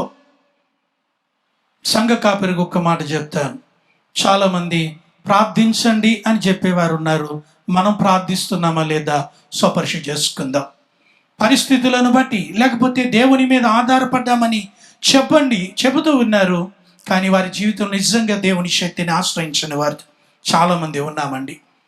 మనం ప్రార్థించాలి. మొదటిగా మనము దేవుని సందులో మనము వాక్యానుసారమైన ప్రవర్తన కొరకు ముందుకు వెళ్ళాలి. ఒక అడుగు మనం వేస్తే తప్పేముంది? మనము తగ్గించుకుంటే పోయేదేముంది? దేవుని యొక్క ప్రేమను మన నుండి మనము ప్రసరింపచేయగలిగితే ఎంత విలువ ఏర్పడుతుంది. కానీ దాన్ని మనం చేయలేకపోతున్నామండి. చెప్పేవారముగా మాత్రమే సమాధానంగా ఉండండి, సమాధానాన్ని వెదికి వెంటాడమని వాక్యం చెప్తుంది. మనం వెదకొచ్చు కదా, ఐక్యత కొరకు చెబుతాం, ఐక్యత కొరకు మనం ప్రయాసపడవచ్చు కదా.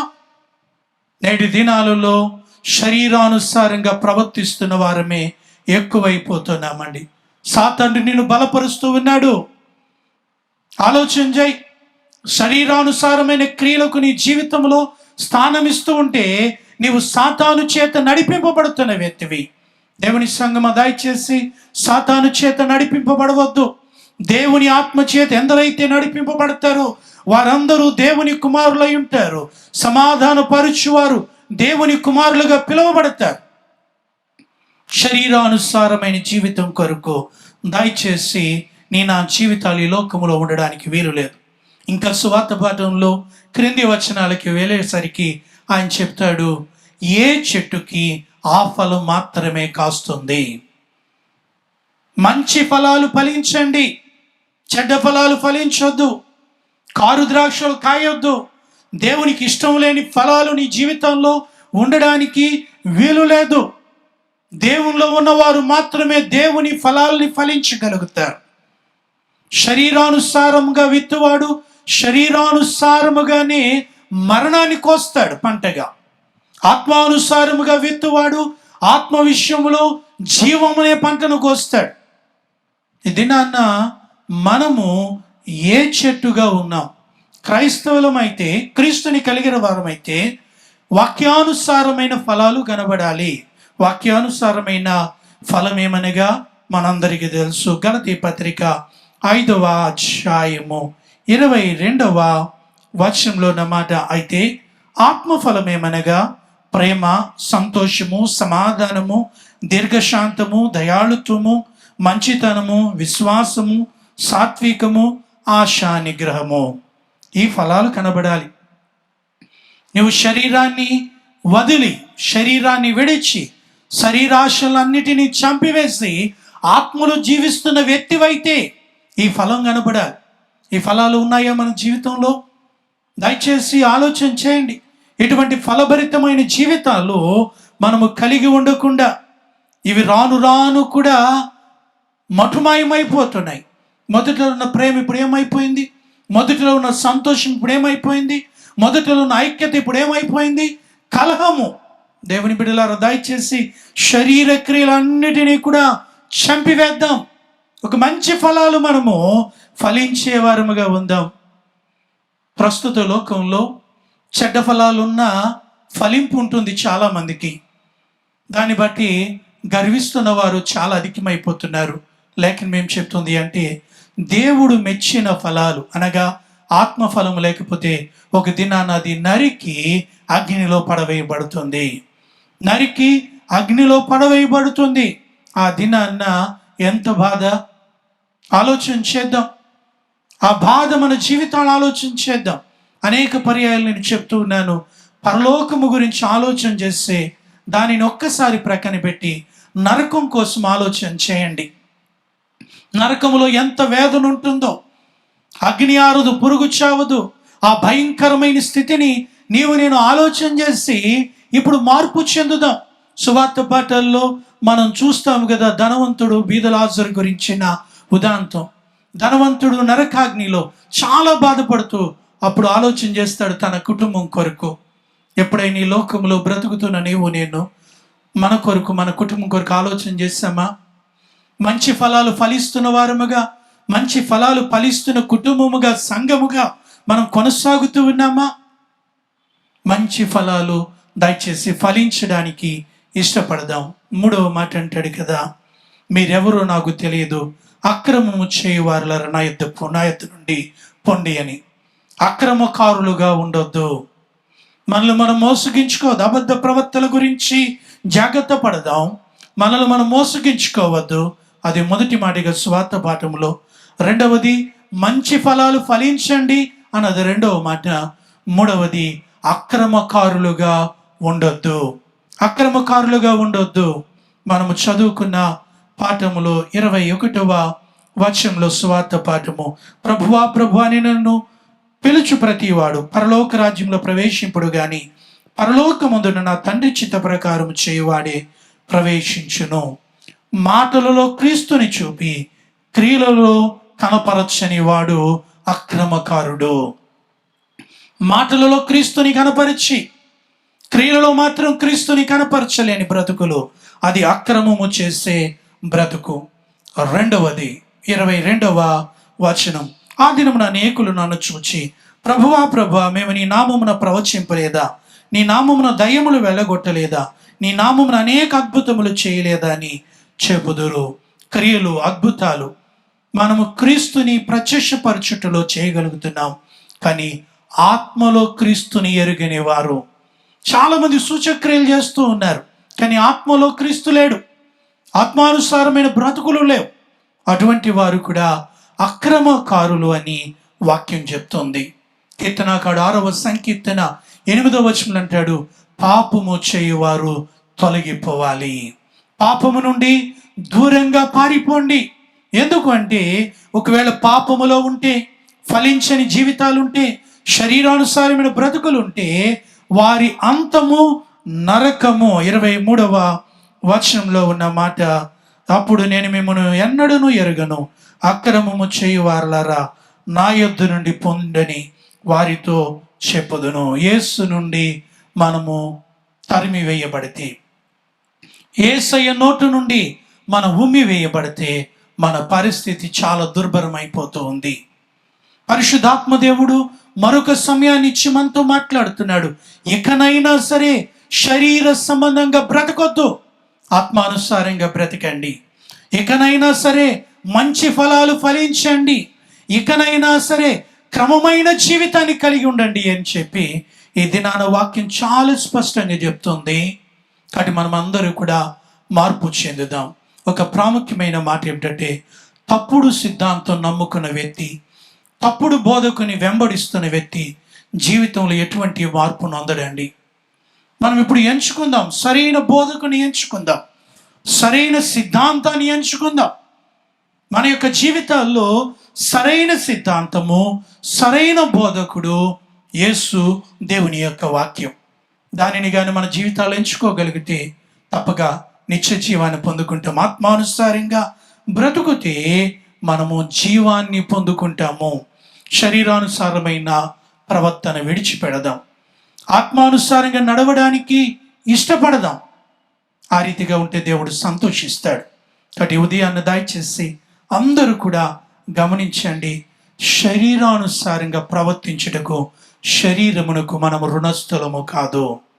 ఆత్మానుసారంగా ప్రవర్తిద్దాం, దేవుని మహిమ పరుద్దాం, దేవుడిచ్చే నిత్య జీవాన్ని పొందుకుందాం. అటువంటి కృపను పరిశుద్ధాత్మ దేవుడు మనందరికీ అనుగ్రహించుగాక. ఆమేన్. సమస్త జ్ఞానం మించిన దేవుని సమాధానం యేసుక్రీస్తుల మీ హృదయములకు తలంపులకు కావలి ఉండునుగాక. ఆమేన్. దేవా నాయందు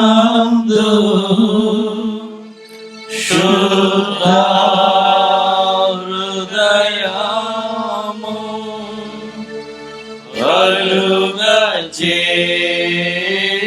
కలుగజేయుము,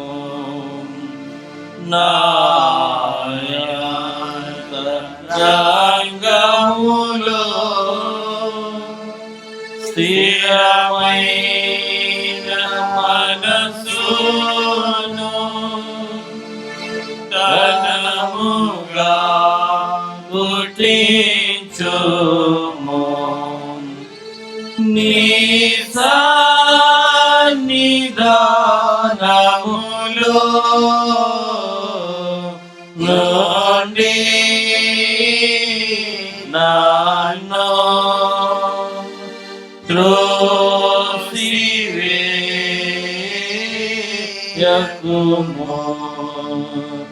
నీ పరిశుద్ధాత్మను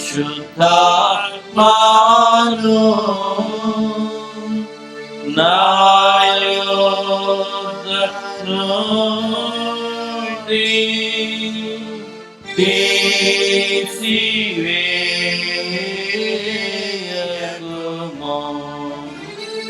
నీ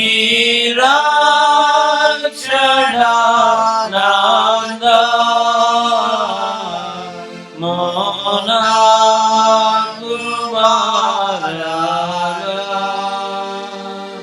పుట్టించుము.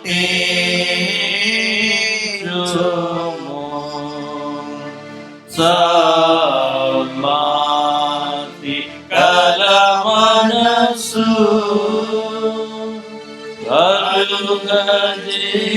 కలుగజేసి నన్ను దృఢపరచుము.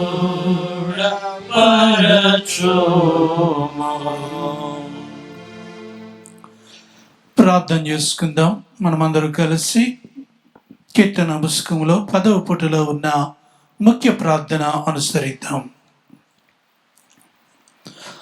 సర్వశక్తియు మిగిల కనికరము గల దేవా, మా ప్రభు అయిన యేసుక్రీస్తు యొక్క తండ్రి, నీవు మాకు అనుగ్రహించిన మేలన్నిటి నిమిత్తమును మా యెడల నీ గల కరుణా వాత్సల్యం నిమిత్తము నేను స్తుతించుచున్నాము. ముఖ్యముగా నీ ప్రియ కుమారుని మాకు ఇచ్చినందుకును, నీ చిత్తమును కృపను మాకు బయలుపరిచినందుకును నీ కృతజ్ఞతాస్తుతులు చెల్లించుచున్నాము. మేము యథార్థమైన మంచి హృదయముతో నీ వాక్యమును అంగీకరించి భద్రపరుచుకుని సర్వదా మంచి ఫలములు ఫలించినట్లు దాన్ని మాలో నాటింపమని నిన్ను వేడుకొనుచున్నాము. దయగల ప్రభువా, మా ప్రార్థన ఆలకించుము. రక్షణ కలిగించి నీ వాక్యమందలి పవిత్రమైన బోధయందు నీ సార్వత్రిక సంఘమును కాపాడి ఏలుమనియు, అందువల్ల నీ యందు మాగల విశ్వాసం బలపడి సకల జనుల ఏళ్ల మాలో ప్రేమ వృద్ధి పొందినట్లు అనుగ్రహింపమనియు మిగిలిన మనపూర్వకంగా నిన్ను వేడుకొనుచున్నాము. దయగల ప్రభువా మా ప్రార్థన ఆలకించుము. నీ వెలుగును నీ సత్యమును బుదిగంతముల వరకు వ్యాపింపచేయము. మా స్వజనులకును సకల జనాంగములకును నీ సువార్తను ప్రకటించుటకు నమ్మకమైన గురువులను బోధకులను ప్రతిష్ఠించి వారి పనులన్నిటి యందు వారిని నడిపించి కాపాడి అభివృద్ధి కలుగచేయము. దయగల ప్రభువా మా ప్రార్థన ఆలకించుము. సంఘమునకు సంబంధించిన శాస్త్ర పాఠశాలను, వేద పాఠశాలను, ఇతర పాఠశాలను దీవించుము. వారి నుండి వాక్య సేవ యందును రోగులకును కష్టములో ఉన్న వారికి నీ బీదలకును పరిచర్య చేటి యందు జీవనోపాయములన్నిటి యందు నేను సేవించు స్త్రీ పురుషులు బయలు వెళ్ళినట్లు అనుగ్రహింపమని వినయముతో వేడుకొనుచున్నాము. దయగల ప్రభువా మా ప్రార్థన ఆలకించుము. నీ వాక్యమును వెలుగు మా గృహముల యందు నిరంతరము ప్రకాశింపనిమ్ము. పరిశుద్ధ బాప్తీసమందు నీవు బిడలతో చేసిన నడంబడికను వారు నిలుపుకున్నట్లు సంఘపు బిడలందరికీ నీ కాపాడుము. వారిని యందు విశ్వాసము గల వారిగాను నీ చిత్తమును అనుసరించి నడుచుకుని వారిగాను పెంచినట్లు తల్లిదండ్రులందరికీ నీ కృప అనుగ్రహింపుము. దయగల ప్రభువా మా ప్రార్థన ఆలకించుము. అధికారులందరికీ ముఖ్యముగా రాష్ట్రపతిని, ప్రధానమంత్రికిని, గవర్నర్లకును, శాసన నిర్మాణ సభ్యులకును, న్యాయాధిపతులు మొదలగు వారందరికీ క్షేమమును ఆరోగ్యమును అనుగ్రహింపుము. వారు నీతి న్యాయములను నిలవబెట్టి దివ్యమైన నిశ్చిత ప్రకారం ఏలునట్లు వారిని కృప అనుగ్రహింపుము. శాంతి స్థాపనలో ప్రపంచ పాలకులు, నాయకులు నిశ్చిత ప్రకారము చేయనట్లు వారికి నీ జ్ఞానమును అనుగ్రహించి నడిపింపుము. దయగల ప్రభువా మా ప్రార్థన ఆలకించుము. ఓ దేవాయా విధములైన ఆపదలున్న వారందరూ ముఖ్యంగా నీ నామము నిమిత్తమును నీ సత్యము నిమిత్తమును శ్రమపడుచున్న వారు తమ బాధలు తండ్రి భావము గల నీ చిత్తమును అనుసరించి కలిగినవే అని తెలుసుకుని సహించుకున్నట్లు వారిని పరిశుద్ధాత్మ చేత ఆదరింపము. మా శరీరాత్మలు కలుగు హాని నుండి, అపాయము నుండి, తప్పు బోధ నుండి చెప్పసఖ్యముగా నీ దయను, కృపను, కనికరమును బట్టి మమ్మను కాపాడము. కష్టకాలమందెలను సకల జనులకు ముఖ్యముగా నిన్ను నమ్మవారికి సహాయకుడుగాను రక్షకుడుగాను కనపరుచుకొనమని నిన్ను వేడుకొనుచున్నాము. దయగల ప్రభువా మా ప్రార్థన ఆలకించుము. యుక్త కాలముందు అవశ్యమైన భూఫలమును మేము అనుభవించినట్లు వాటిని వృద్ధి పొందింపుము. జీవనోపాధికి అవసరమైన న్యాయమైన వృత్తులను పవిత్రమైన విద్యలతో ఉపయోగకరమైన జ్ఞానమును వికసింపచేసి ఆశీర్వదించుము. దయగల ప్రభువా మా ప్రార్థన ఆలకించుము. ఓ దేవా, నీవు ప్రభా మా సంఘమును ప్రేమించి కాపాడి ఆంధ్ర ఇవాంజలుదన సంఘము ప్రభా 179వ సంవత్సర ప్రభా గాస్పల్ డే జరిపించుకోవడానికి ఇచ్చిన కృపను బట్టి వందనాలు. ఎన్ని సంవత్సరాలు నీ రెక్కల చాటున సంఘమును దాచి ప్రభా ఫలభరితమైన సంఘముగా ప్రభా ముందుకి నడిపిస్తున్నందుకు నీకు వందనాలు చెల్లిస్తున్నాం ప్రభా. అలనాడు ప్రభా నా తండ్రి నీ యొక్క దాసులు వేసిన ఆ యొక్క విత్తనం బహుగా ఫలించిన అనే కృపనిచ్చినందుకు వందనాలు ప్రభా. నీ దాసులు హాయర్ గారిని బట్టి నేను స్తుతిస్తూ ఉన్నాం ప్రభా. నా తండ్రి విదేశాన్ని నుండి ప్రభా మా దేశానికి వచ్చి ప్రయాసతో ప్రభాని పరిచర్య చేశారు. అటువంటి పరిచర్య భారము నేటి దినాల్లో మేమందరూ కలిగి ప్రభా సంఘం యొక్క అభివృద్ధి కొరకు ప్రయాసపడడానికి కృపనిమ్మని ప్రార్థన చేస్తున్నాం. సువార్త వ్యాపకత్వములో ప్రభా మేమందరూ పాలిభాగస్తులుగా ఉండడానికి నీ తోడ్పాటు దయచేయండి ప్రభా. సంఘమును ప్రభా అభివృద్ధి పరచడానికి మా వంతు ప్రయాస మేము చేయడానికి మమ్మల్ని సిద్ధపరచమని ప్రార్థన చేస్తున్నాం. మా సంఘాన్ని బట్టి నీ దగ్గరికి వస్తున్నాం ప్రభా. సువార్తను ప్రకటించే సంఘముగా ప్రభా స్థిరపరిచి హృదయం అందించండి ప్రభా. వధువు సంఘంగా తీర్చిదిద్దమని ప్రార్థన చేస్తున్నాం. సంఘములో కావలసిన ఐక్యత, ప్రేమ, సంతోష, సమాధానాన్ని ప్రభా మీరు వృద్ధి నొందించమని ప్రార్థన చేస్తున్నామయ్యా. శరీరానుసారముగా మేమెవ్వరూ ప్రవర్తించకుండా ఆత్మానుసారంగా ప్రవర్తించి ప్రభా నీ వారిగా పిలువబడే భాగ్యాన్ని మా అందరికీ ప్రసాదించమని ప్రార్థిస్తున్నానయ్యా. సంఘ కార్యక్రమాలన్నిటినీ దినదిన అభివృద్ధి నొందించండి ప్రభా. ఎవరైతే బలహీనులుగా ఉన్నారో వారిని ముట్టి స్వస్థపరచండి ప్రభా. గర్భఫలముల కొరకు ప్రార్థిస్తున్న బిడ్డలను దర్శించి ప్రభా వారిని బహుమానం చేత నింపండి ప్రభా. అనాది సంకల్పం కొరకు ఎదురు చూస్తున్న బిడ్డలను దర్శించి నీ చిత్తములో సాటి అయిన సహాయం చేత బిడ్డలు నింపండి అయ్యా. ఉద్యోగాల కొరకు ప్రార్థిస్తున్న బిడ్డలను దర్శించి జీవనోపాధిని దయచేయండి ప్రభా. వృద్ధాప్యములను వారికి కావలసిన భద్రతను, ఆరోగ్యాన్ని దయచేయండి అయ్యా. ప్రస్తుతం ప్రపంచం కరోనా వైరస్ చేత బాధనంతూ ఉండగా ప్రభా నీ దయగల దృష్టి ప్రభా ఈ భూమి మీద ప్రసరింప చేయండి ప్రభా. కరోనా వైరస్ సమూల నాశనము చేసి ప్రభా యథావిధమైన జీవితాలు ప్రసాదించమని ప్రార్థన చేస్తున్నాం. ప్రతి ఒక్కరూ ప్రభా పాప జీవితాన్ని ఒప్పుకొని నీకు ఇష్టమైన బ్రతుకుల కొరకు ప్రభా తమను తాము సమర్పించుకునే మనస్సులను నడిపింపును దయచేయండి ప్రభా. కృపలో జ్ఞాపకం చేసుకోండి. మా పట్టణాన్ని దీవించి నీ కృపలో ముందుకు నడిపించండి. పరిపాలన యంత్రాంగాన్ని అంతటిని ప్రభా దీవించమని ప్రార్థన చేస్తూ ఉన్నాను ప్రభా. చైర్మన్ గారిని, ట్రెజరర్ గారిని, PCLCC పెద్దలను, పరిచారకులు మమ్మల్ని అందరినీ ప్రభా దీవించండి.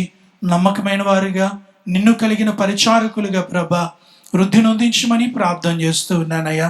వాక్యానుసారంగా బ్రతకడానికి కృపనివ్వండి ప్రభా. మరొకసారి నీ సన్నిధిలో ప్రార్థిస్తున్న బిడ్డలందరినీ ప్రభు మీరు దర్శించి ప్రార్థనలకు ప్రతిఫలం ఇమ్మని, బలపరచమని, దీవించమని, అడిగిన వాటిని అడగలేక మరిచిన వాటిని అనుగ్రహించమని యేసు నామములో అడుగుచున్నాము తండ్రి, ఆమేన్. పరలోకమందున మా తండ్రి, నీ నామం పరిశుద్ధపరచుకొనుగాక, నీ రాజ్యం వచ్చుగాక, నీ చిత్తం పరలోకము నెరవేర్చిన భూమి నెరవేరుగాక. మా హార్మోని దయచేయం. అలా ప్రార్థనలు చేస్తూ మీ క్షమించిన ప్రకారం ప్రార్థనలు క్షమించు. శోధన ఏకాదశిని తప్పించు. రాజ్యము, శక్తి, మహిమ నిరంతరము నీవేనవి. ఆమేన్.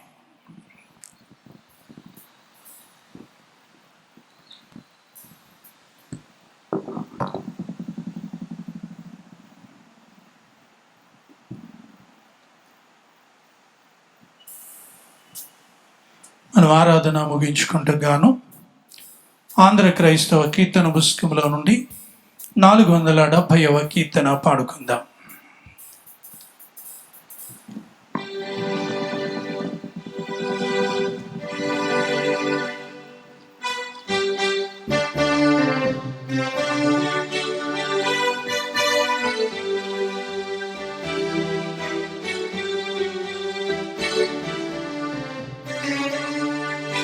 చటించుడి మనుష్య జాతి యేసునామము, చటించుడి అవశ్యమేసు ప్రేమ సారము. జనాదులు విశేష రక్షణాసునాదము వీణు పర్యంతము. చాటుదాము చాటుదాము చాటుదాము చాటుదాము చాటుదాము చాటుదాము శ్రీ యేసు నామము. కన్నీళ్లతో వినేడు వారలానందంబుతో నిన్నాడుగోయెదూర నేడి వార్తకంబుతో.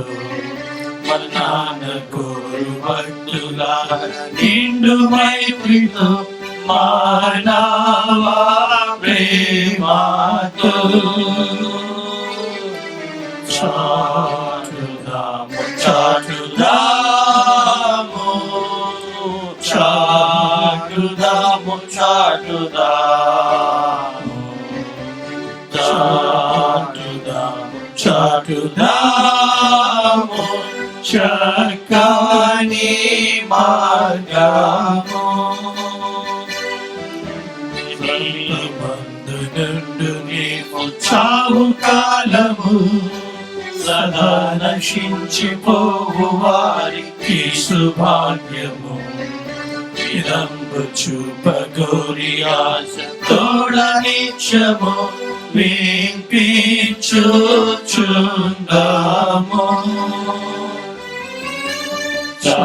చాటుదాము చాటుదాము చాటుదాము చాటుదాము చాటుదాము చాటుదాము సత్య సువార్తను.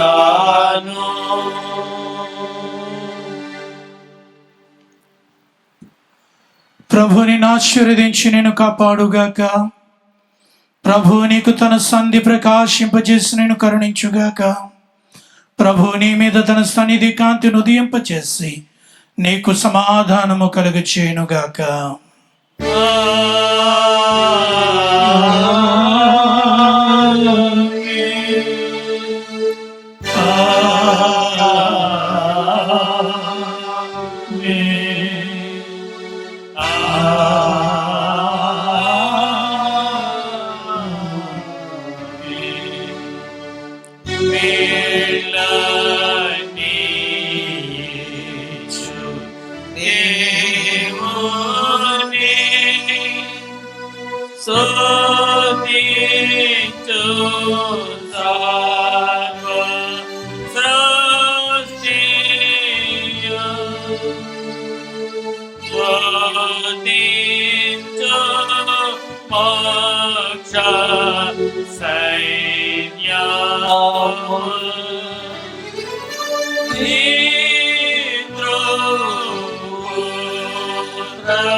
అందరికీ వందనాలు. దేవుడు మీకు తోడయుండుగాక.